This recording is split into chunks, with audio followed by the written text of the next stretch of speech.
out with certain conclusions, which I'll only read the conclusions to my laws. I won't obviously the whole, it's a very long chapter. You know, coming back to what fell from my laws and section 7. You know, section 7, as we saw last time, and if my lords turn straight to page 2 of my note, where I've tried to break up section 7 in para 5. The first part of 7.1 deals with the arbitration agreement. So there must be an agreement by the parties to submit to arbitration all or certain disputes. And 2, the arbitration agreement must be in writing. That is in 7.3. Now, that ends, in that part of 7.1, it ends arbitration. That is a concluded contract. That is required to be a contract. I'll show that. What are the nature of the disputes that can be referred to arbitration under that contract? Then follows. So the disputes could be past or future. The disputes must be in respect of a defined legal relationship. And the disputes could either be contractual or not.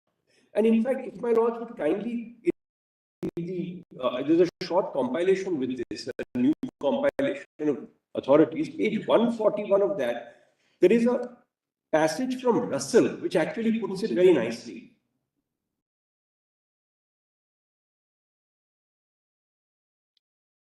It's just a sentence I want to read from there, but it really puts it in encapsulated. Where is that compilation? What is the compilation? It's called SCC. Part 2 of my compilation. It was filed with the note.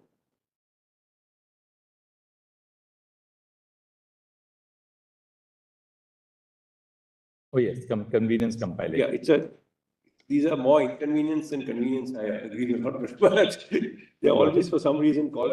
It is, it's a page 141. Is it the supplementary convenience compilation? Yes, that is the convenience. Supplementary. 477 pages. 141, if my lords think I.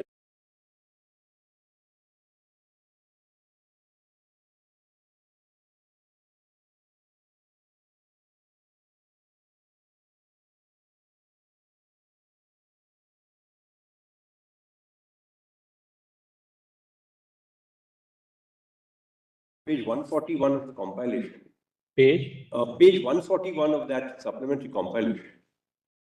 Page 144 CDS. Yes.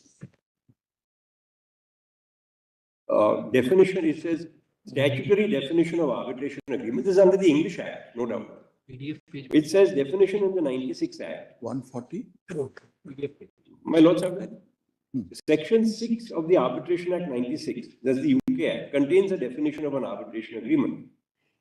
It provides that an arbitration agreement is, quote, an agreement to submit to arbitration present or future disputes, whether they are contractual or not. And then the next sentence.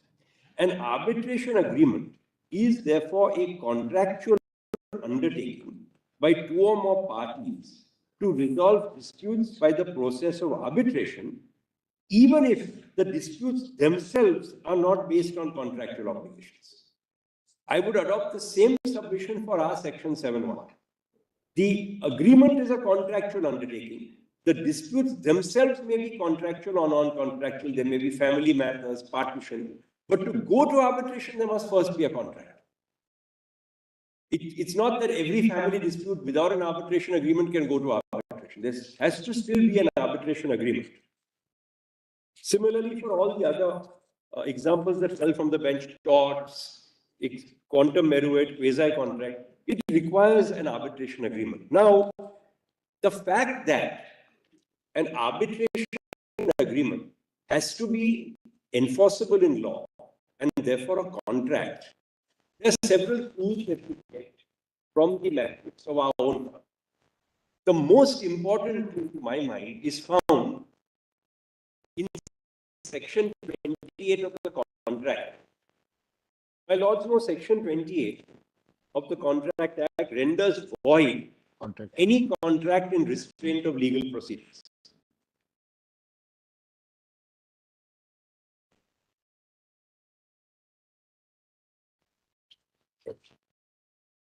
Exception is an exception. Exception, and it's referred to as a contract. one point of distinction so far as the UK law is concerned, they have a separate statutes with respect to rights of third parties. Yes. So therefore, that's the point of distinction. My lord, Our law in the English. so do we, and our act deals with that. I'll show that provision also. My lord is actually statutory arbitration. We also have. If my lord sees section 28, agreements in restraint of legal proceedings void, and exception 1. I'm sorry. Yes. Exception 1. This section shall not render illegal a contract. Please mark those words. A contract by which two or more persons agree that any dispute which may arise between them in respect to any subject or class of subjects shall be referred to arbitration. So it has to be a contract, otherwise it will be hit by section 28. And contract in the Contract Act is well defined. That is an agreement enforceable at law. How is an arbitration agreement enforceable? And which is the law that enforces it? It's the Arbitration Act. Because under the Arbitration Act, one can enforce an arbitration agreement either by filing a Section 8 application or a Section 11 petition to your lordships or to a high court, and the resultant degree section 36. Similarly, a foreign arbitration, the foreign award is enforceable under 46, 48. So it's enforceable at law. It's enforceable under the provisions of the Arbitration Act itself. And therefore, it is a contract. And if it weren't a contract, it would fall foul of section 28 of the Contract Act. So it has, and my lords have repeatedly said, and I'm not, my lords are familiar, I'm not citing those judgments, I've referred to a few of them. Vidya is the last expression of that it has to be a contract, meeting the requirements of the Contract Act.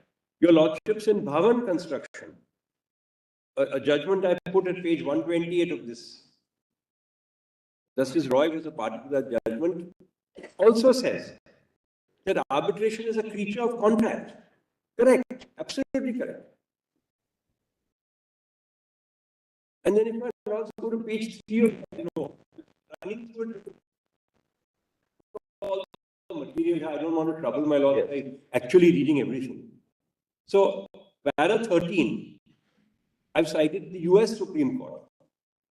A party cannot be required to submit to arbitration any dispute which he has not agreed to so submit. And it refers to it as a matter of contract. Then Russell, I've shown my lords. And Gary Bond also says this is a contractual method of resolving disputes. So there can be no doubt that an arbitration agreement has to be a contract. Otherwise, it's meaningless, not enforceable. It would run into the restraint of section 28.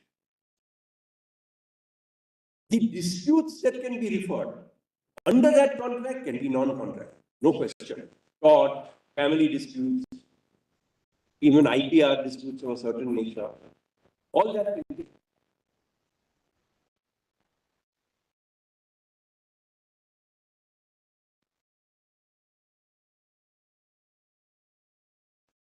And then at page 3 of my note, I've now analyzed what are the requirements under the Contract Act of a contract.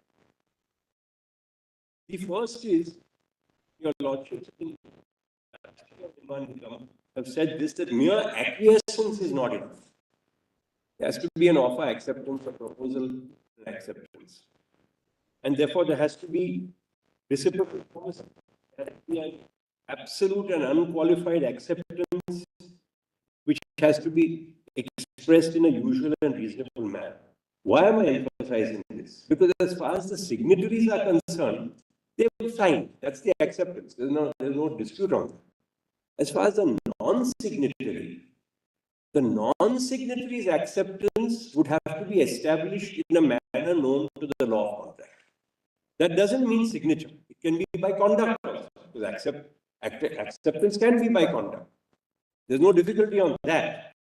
But it has to satisfy the threshold of what constitutes acceptance under the contract.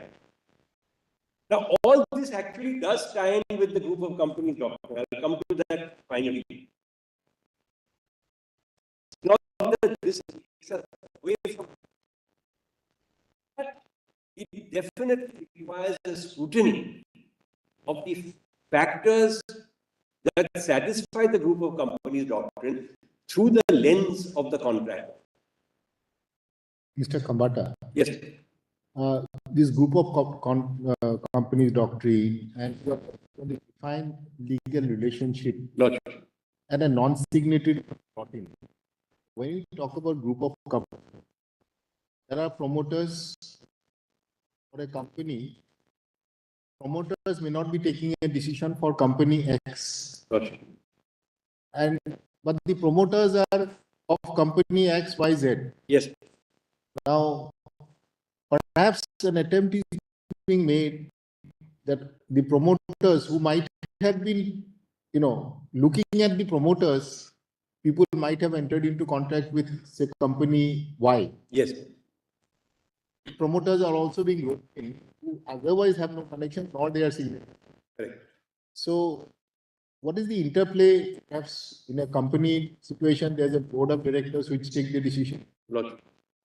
Would you like to sort of? Yes, Vinod, I think that's a very good question. And maybe go straight to page 7 of this note. I've actually addressed this very issue. Fell from my lord on the last occasion. Therefore, That's why it was. I have something- addressed it, not specific. Okay. We can go to it straight away. No, you may go in your own flow, but I you should. don't mind going to it straight away. No, Because you may these are go in issues that arise. go in your own flow and then come to. Very well. I'm certainly going to address it. Right. It's a very important aspect. You know, not coming back to where I was there, 24 of my note. Para 23, consent as defined under section 13 of the contract. Two or more persons are said to consent. Yeah, upon the same thing in the same sense. Consensus had idea. So in the para 24, I've tried to summarize. In the context of the group of companies doctrine, one, there must be consensus ad idem. That is a mutual intention on the part of all parties, both signatories and non-signatories, to be bound by the arbitration agreement. Two, there must be absolute and unqualified acceptance by the non-signatory. Three, this acceptance may be expressed or implied. Usually in the context of a group of companies, it is likely that the acceptance will be implied. Such implied acceptance manifests in negotiations, performance, and termination, if applicable, of the contract. And that is why my lords in the ONGC discovery judgment have added a very critical fifth factor to chloro control. It was not there in chloro control, it was performance. That is a fundamental factor. Then four, such participation in the contract through negotiations, performance, and termination, if applicable, must absolutely and unequivocally show the non-signatories' acceptance of the contract as a veritable party interest. In other words, and this is put very well by William Parr in a passage cited in Cox and Kings, where he says the fact that a non-signatory might be bound to arbitrate does not dispense with the need for an arbitration agreement. It only means that the agreement takes its binding force through some circumstance other than the formality of signature. So you still need a contract, but you need not have a signature, because you can say that a party has orally agreed to an arbitration in writing, which is undisputed and proved, or by its conduct in negotiation, performance, taking on of obligations, has effectively and impliedly consented or accepted that arbitration agreement. So I'm not for one moment suggesting that this argument excludes the group of companies doctrine. Of course not. But this is now my alternative argument, that even if space is found within section 7, there are still certain cardinal limitations. And the reason why I'm emphasizing this is that our country, India, has actually gone to an extreme with respect the group of companies law. We see the law from all over the world. It is hedged in with guardrails and restrictions. India is perceived as they call it, the most liberal as far as this doctrine is concerned. Now, that's not a bad thing in itself. One must keep in mind that going to one extreme will also open floodgates. And India will thereafter not become attractive as a seat for arbitration for example, a group or a foreign multinational or even an Indian multinational with companies where it wants to have a structure where it ring fences certain companies with the contract. They have nothing to do with the contract. But because of the manner in which some of our High Court decisions reached out, any credit-worthy member of the group is brought into the arbitration. So that is my endeavor, is to satisfy my laws that there is need now for some guardrails to be put on the chloro-control doctrine. It cannot be unrestricted or unqualified. That is actually something that works against arbitration. Because the general impression of the other side is group of companies doctrine, pro-arbitration, we must propound it. No doubt about that, but with certain guardrails. Only then will it become an effective doctrine. And guardrails to the extent that it cannot intersect and be destructive of other very well established, like the right of a corporate group to structure itself, short of fraud circumvention. I'm obviously not talking about those cases. Those cases, my have always been able to look through, always trust the corporate veil. So fraud, deception, circumvention,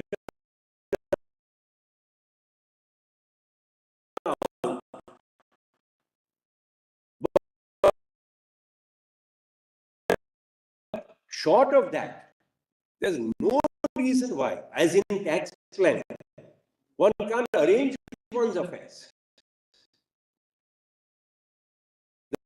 The whole line from our Constitution bench decision in LearnLaw, and then as explained in Azadi Bachao, saying there's no reason why you can't organize your affairs.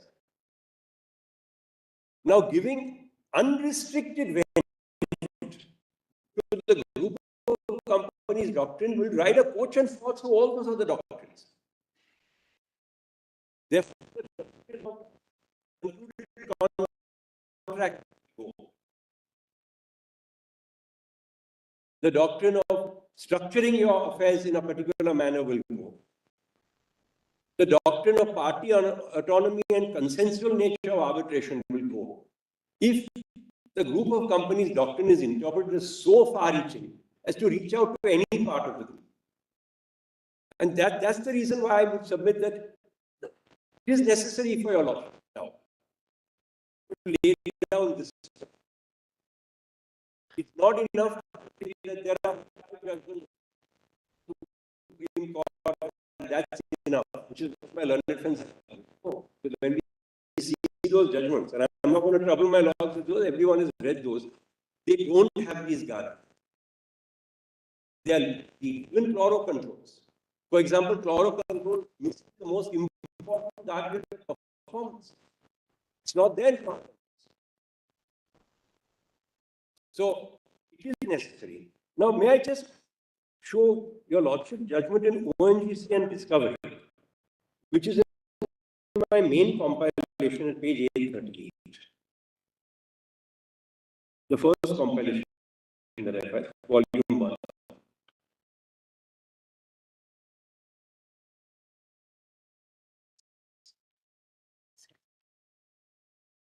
Just one second. ये कहाँ पर होगा?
page one. Yes, that, yes. At 805,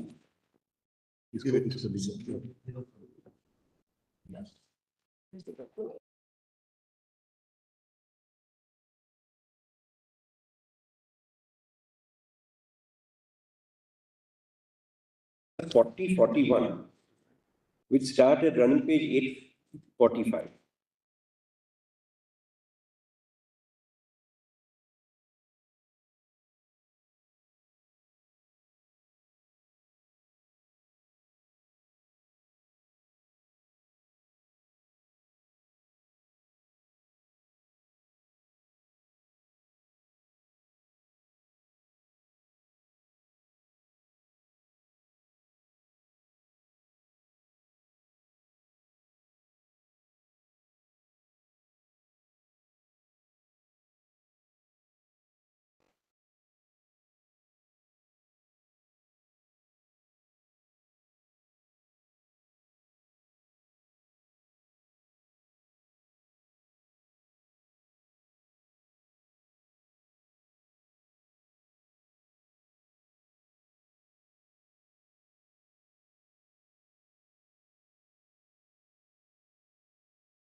One second. Just